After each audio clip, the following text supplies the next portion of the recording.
Welcome to Transcendent. I'm Joe, and I'm the dad. And I'm Raya, and I'm the daughter. The other day, I went past a place. There was a sign that said, Madame Zama knows everything. Oh, You can come in, and for 20 minutes, she'll tell you your future. like a psychic kind of thing. Exactly. So I knocked on the door. She said, "Who's there?" I left.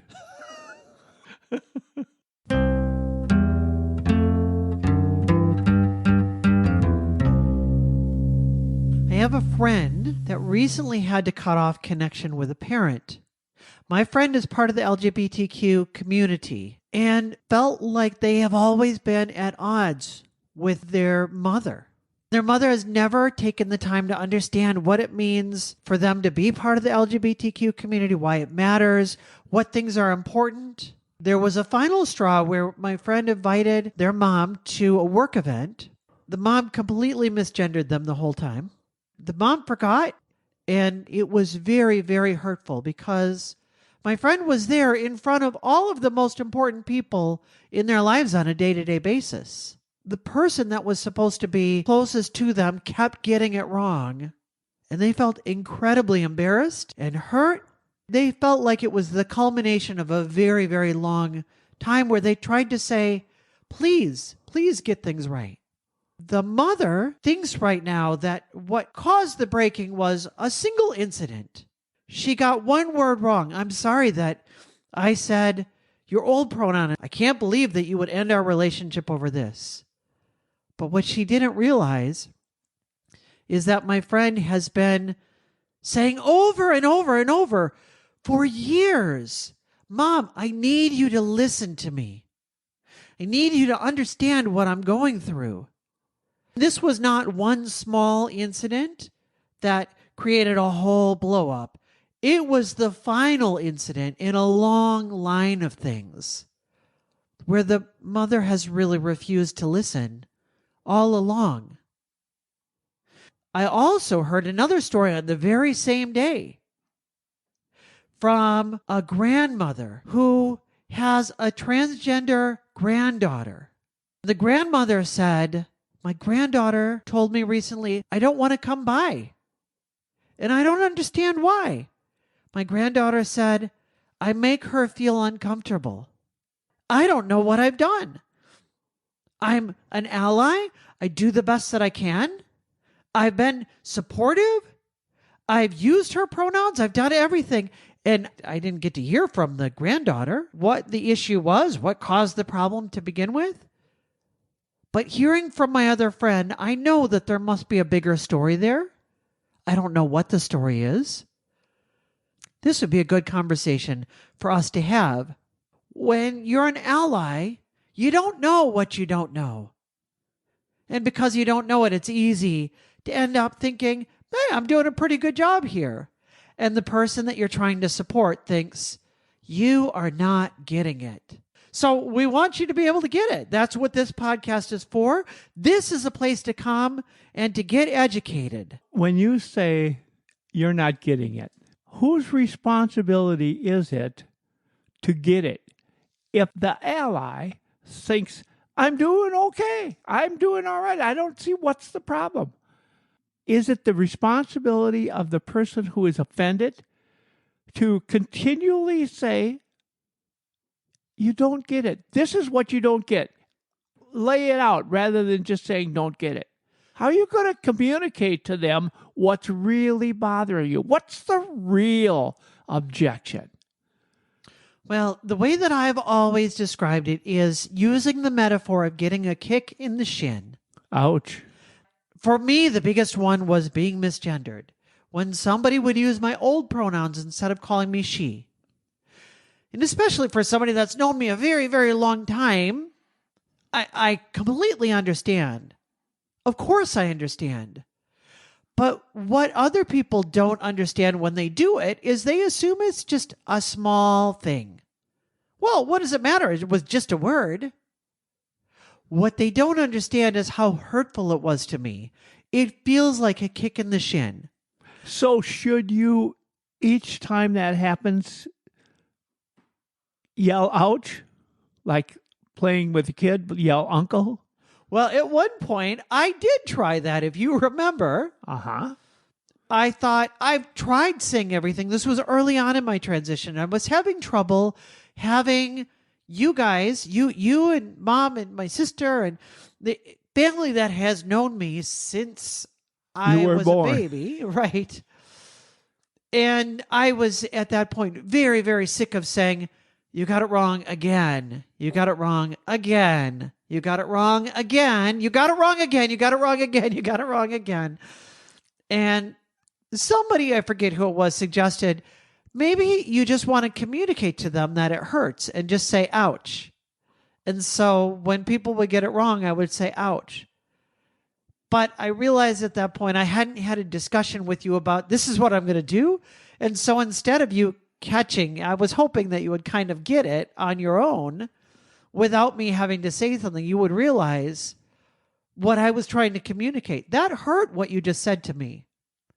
But instead, what I discovered was, I think it was maybe Mom or my sister or somebody, maybe somebody else even at the table. I think it was Thanksgiving or something when it happened. Said, why are you saying that? Because it wasn't clear that there was emotional pain that was happening every time. But I think I described it to you earlier that it is just like if somebody with a single word were to take all of the work that you did to build your company. You had to make a major life decision. You had to leave the company that you worked for beforehand. You had to put everything on the line.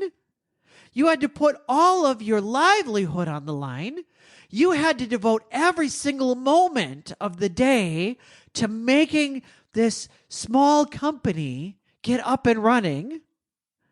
And then if somebody came along and with a single word said, oh, yeah, you have a company? Oh, I didn't know you have a company. Oh, I didn't, that you've told multiple times. Remember, I told you 6 times that I run my own company and it's very difficult. And if I said, oh, yeah, well, you got plenty of time because you run your own business. So obviously you've got plenty of time. You don't do anything. You don't even really work. That would be very offensive in that moment. Not because I used the wrong word, but because this major life thing that was consuming all of your time, and I had just told you that I don't respect any of the commitment that you went through, and I did it with a single word or a single sentence. That's why it hurts. As you know, my strength in starting and in growing my company was sales. Sales is my forte. That's what I bring to the table. And I've learned sales from you. I now do sales. Yes. That's my day job. One of the things I would tell all our salespeople, when you reach an objection, they don't want to, you get to the point where you're trying to make the sale, do the closing, they'll give you an objection.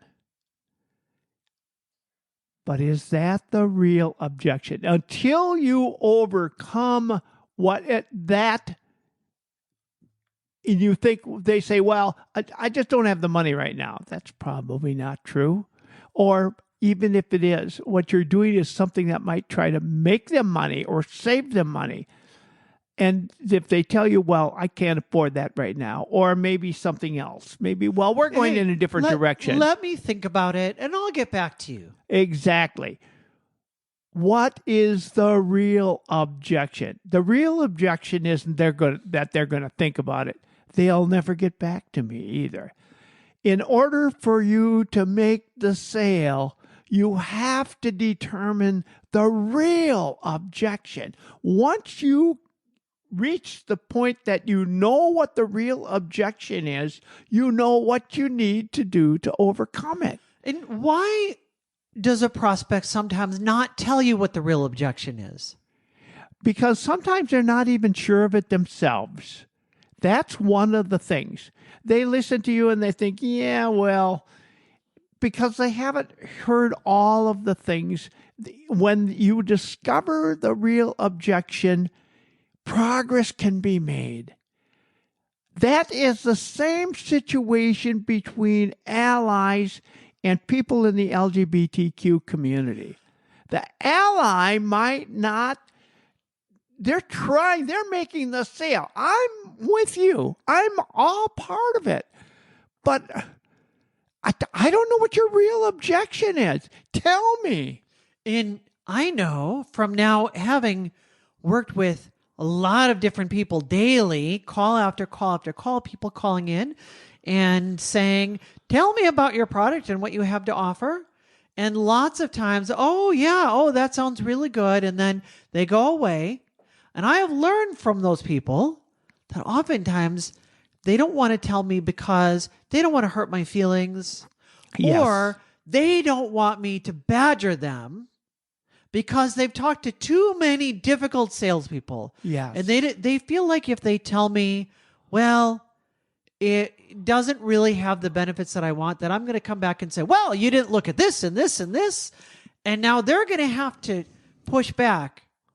And in fact, what I have discovered, the best salespeople rarely have any objections to overcome at all. And do you know why that is? Why is that? Because they take the time up front to ask about what's really important before they even pitch the product.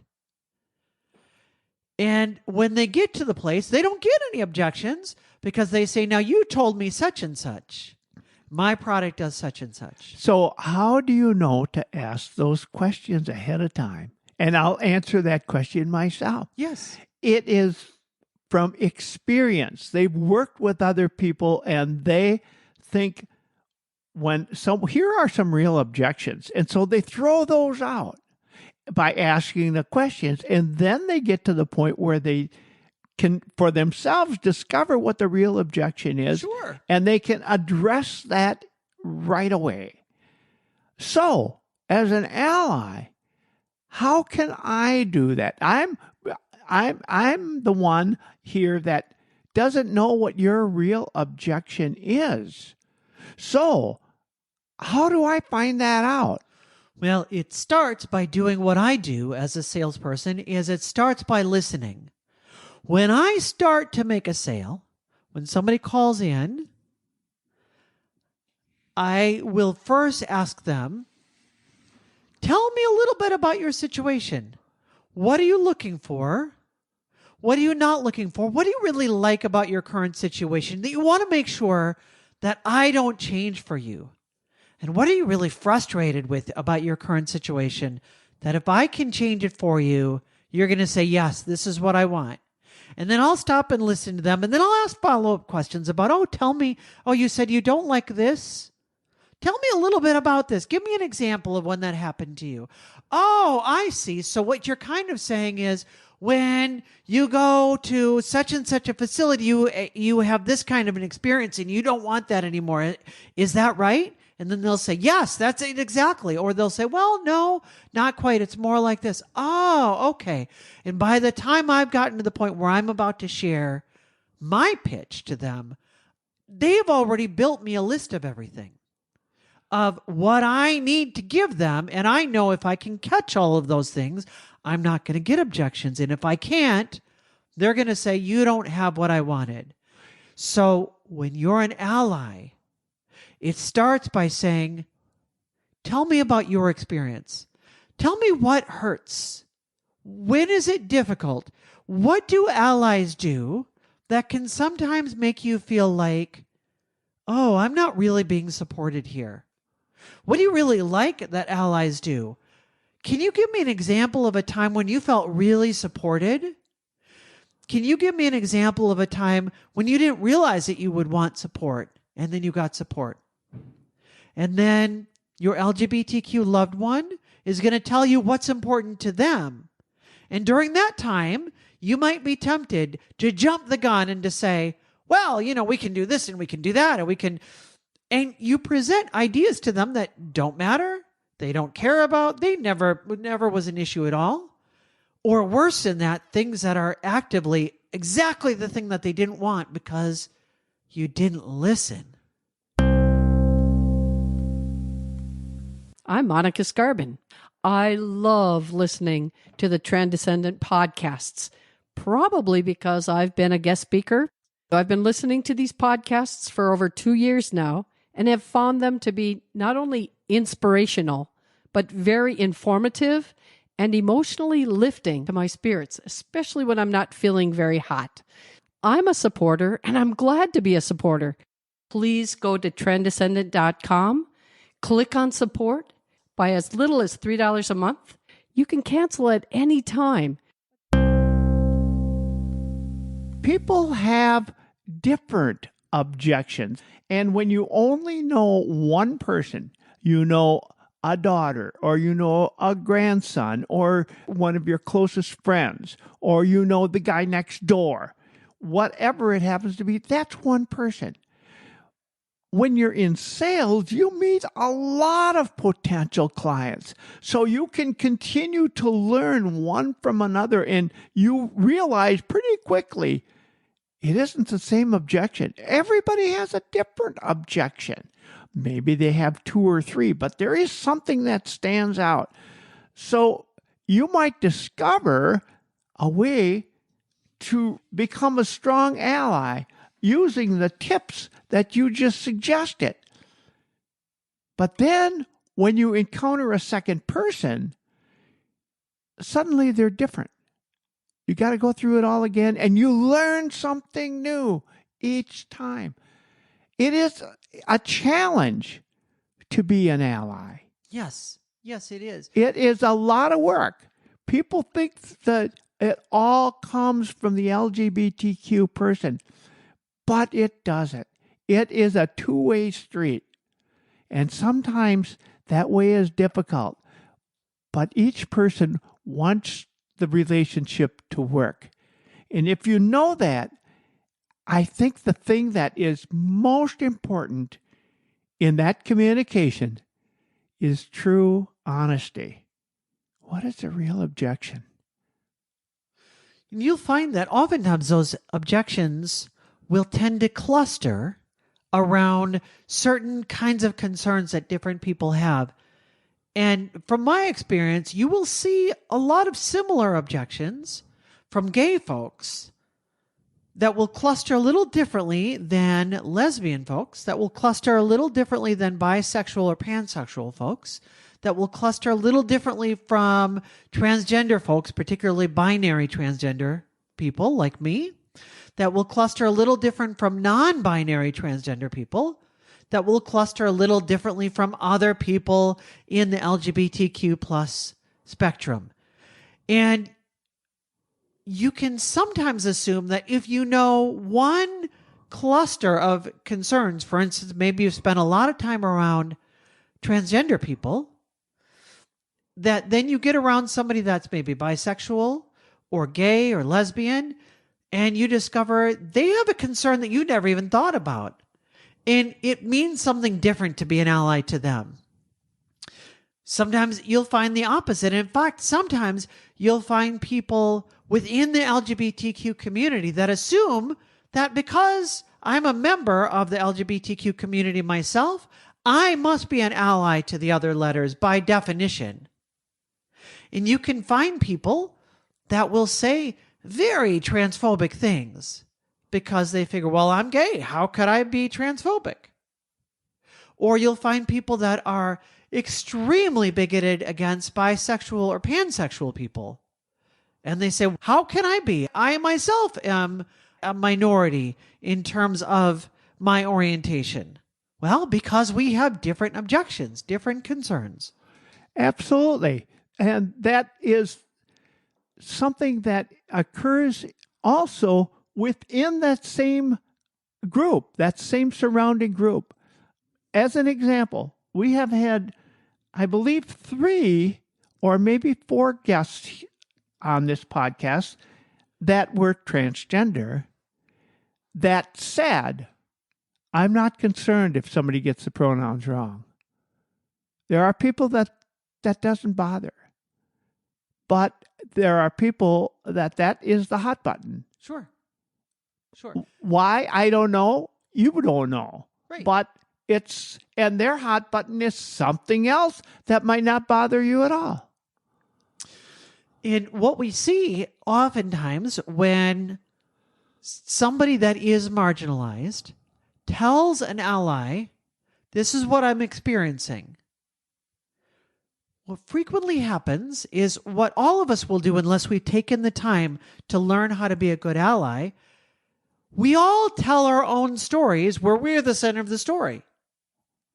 When you're an ally, you have to learn that you are no longer the main character. You can be the main character of your story, and of course we all are the main characters of our stories. But in as much as you're being the main character of your story, you're no longer being an ally. Which is fine. There are plenty of times where you do your thing and I do my thing. But if you want to be an ally, it means I'm going to take that moment where I'm the center character of my story and I'm going to put that aside and I'm going to let you be the center character and I'm going to find out what's important to you and what I can do to support you. Going back to the sales analogy, every customer is different. In fact, I noticed myself when I would call on my customers, each one I had a little bit different relationship with. Some of them were all business. And that's okay. But once I learned that, that's the kind of person I was when I was there, because that is the kind of person they would warm up to. Mm-hmm. Other people, man, they loved my jokes. They were my favorites. And I enjoyed that a lot. Sure. And other people, they want you to come in. They don't want to hear anything. Oh, you take the order? Okay, fine. Yep. Okay, bye. And if the more you talk, the more likely you are to lose the customer. They don't want to hear anything. Okay, I'll take care of it. It's done. And that's it. And if you spend too much time with them, you'll find out about it. Yes. And you'll find out they don't want to see you again. Right. So each one of those customers is different. If you know one LGBTQ person, you know one LGBTQ person. Each one is unique. And that's a good thing to know, but it's also a challenge.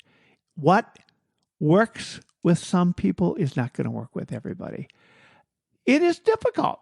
Relationships are difficult. And you find this all your life. Sure.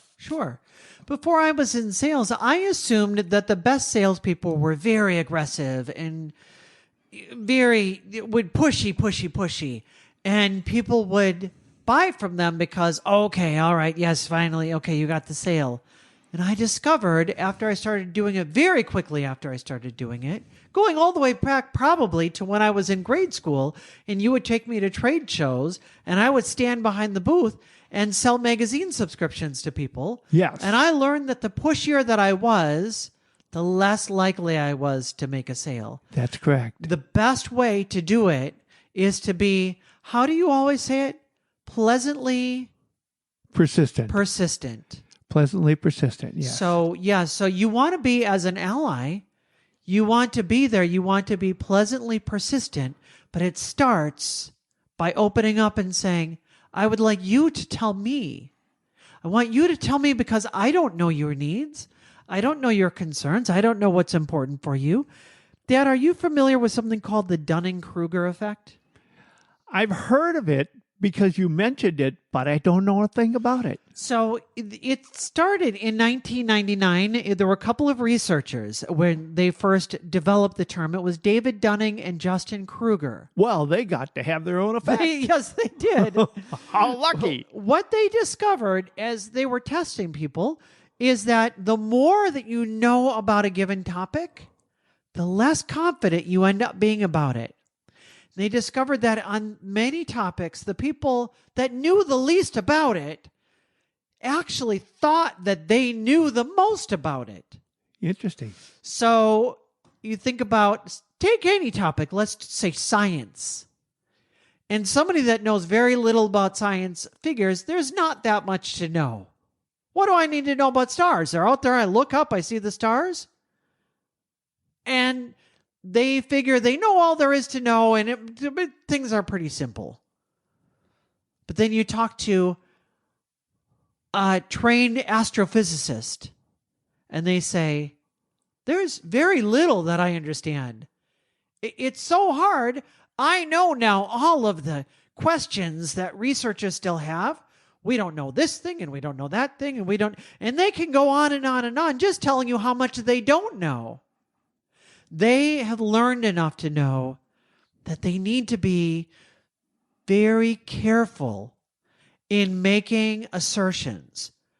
But the people that have never learned at all about what the kind of issues are have no problem making really dumb assertions. So the people that know the least feel the most confident that they know the most. I think the people that you're talking about are politicians. We sure see that a lot, don't we? Oh, we do. But when it comes to allyship, this is the person that assumes, because I want to be an ally, because I have good intentions, I must always be doing good.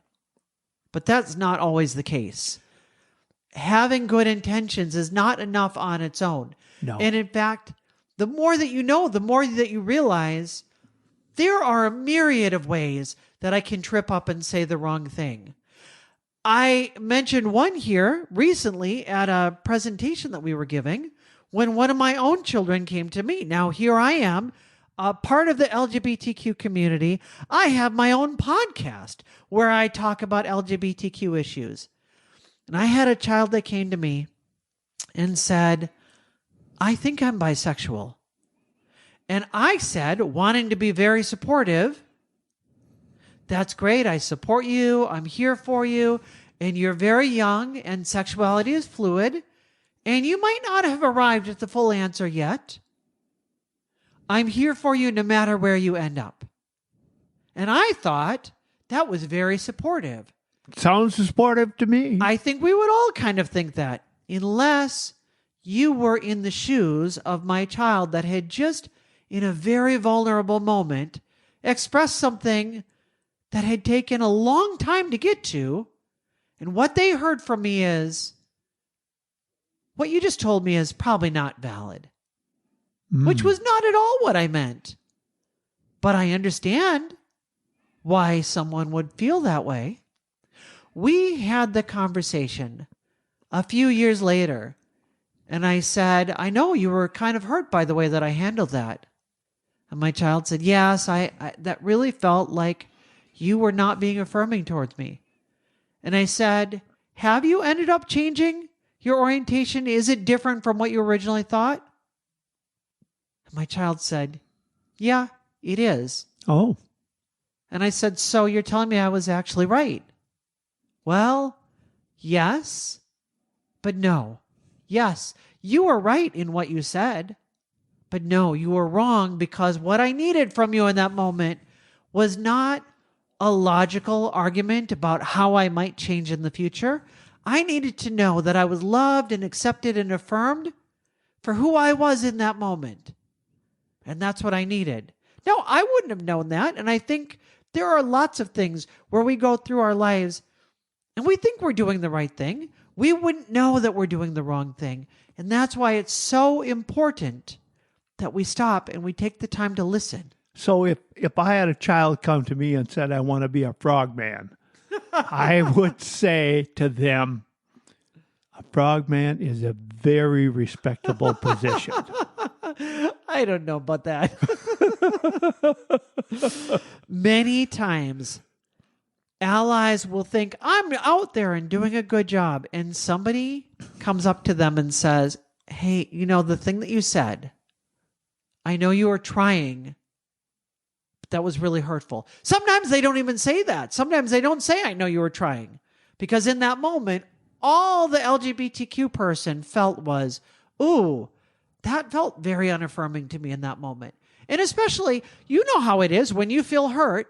Sometimes it's really hard to have that nice, gentle, respectful way to come and say, that thing that you did just now, makes me feel very hurt, and I am now having trouble. I'm hurt and I'm bleeding out on the floor.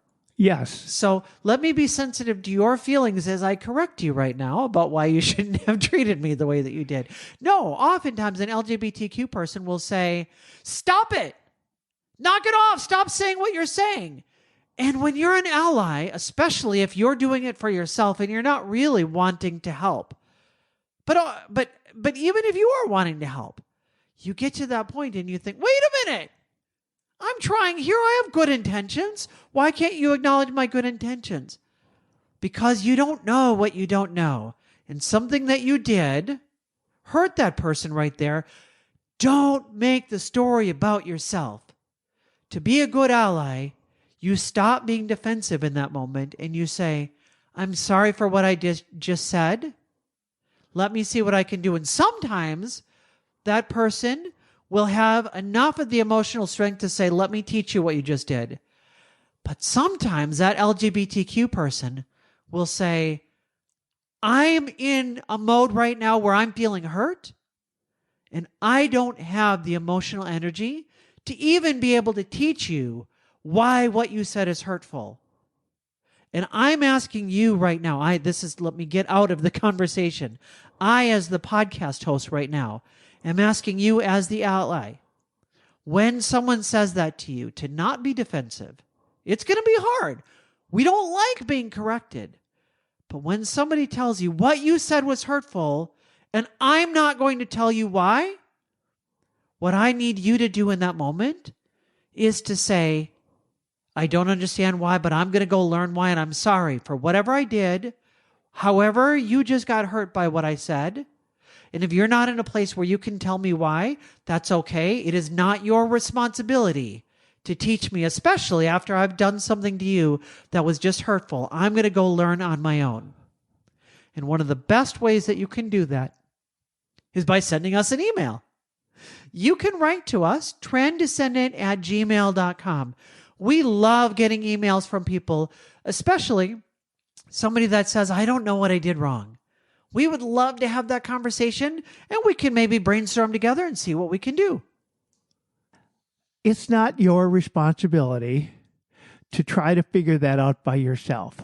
And we're excited to hear from you. We're grateful to have you coming back week after week and listening to this. We hope we've been your voice of positivity, and We'll see you Monday.